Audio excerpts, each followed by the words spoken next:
আমরা অনেকেই বাড়ি ভাড়া হিসেবে দিয়ে থাকি। তো আমরা বাড়ি ভাড়া হিসেবে দেওয়ার আগে কিন্তু এরকম অনেক কিছু প্রশ্ন আমরা জিজ্ঞাসা করি বা নিজেদের মনের মধ্যে আমরা ভাবনা চিন্তা করি যে যাকে আমরা ভাড়া দিতে যাচ্ছি বাড়িটা, তো সেই ব্যক্তিটা ঠিক টাইম মতো ভাড়া দিতে পারবে তো, বা সেই ব্যক্তিটার বিহেভিয়ার কীরকম, বা সেই ব্যক্তিটা আমার বাড়ির প্রতি কীরকম যত্ন নেবে। এরকম আরও অনেক কিছু বিষয় নিয়ে আমরা পর্যালোচনা করি।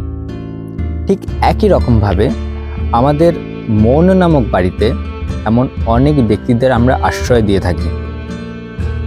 তো এই আশ্রয় দেওয়ার আগে বা আশ্রয় দেওয়ার সময় আমরা কিন্তু এই প্রশ্নগুলো করতে ভুলে যাই নিজেদিকে, যে যাদেরকে আমরা আশ্রয় দিয়েছি তাদের কাছ থেকে ঠিকঠাক রেন্ট পাচ্ছি তো হ্যাপিনেসের, তাদের কাছ থেকে ঠিকঠাক রেন্ট পাচ্ছি তো পজিটিভিটির, তারা কতটা হেল্পফুল আমাদের প্রতি, তারা যে আমাদের প্রতি হেল্পফুল বা হেল্পফুল নয় এই হেল্পফুলের কোনো কিছু রেন্ট পাচ্ছি, তাদের কাছ থেকে ফ্রেন্ডলিনেসের কোনো রেন্ট পাচ্ছি। এসব কোশ্চেন করতে আমরা ভুলে যাই।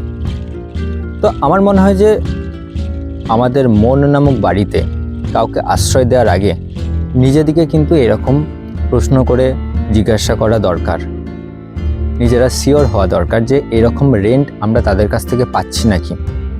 যদি না পেয়ে থাকি তাহলে আমার মনে হয় যে সেসব ব্যক্তিদিকে আমার ওই প্রপার্টি থেকে তাদেরকে আউট করে দেওয়াটাই বেটার। কারণ যখন আমরা তাদের কাছ থেকে কোনো কিছু পজিটিভিটি পাচ্ছি না, তার মানে নেগেটিভিটি তাদের কাছ থেকে আসছে আমার কাছে। যখন তাদের কাছ থেকে কোনো হ্যাপিনেস পাচ্ছি না, তার মানে তাদের কাছ থেকে হয়তো স্যাডনেসও আসতে পারে।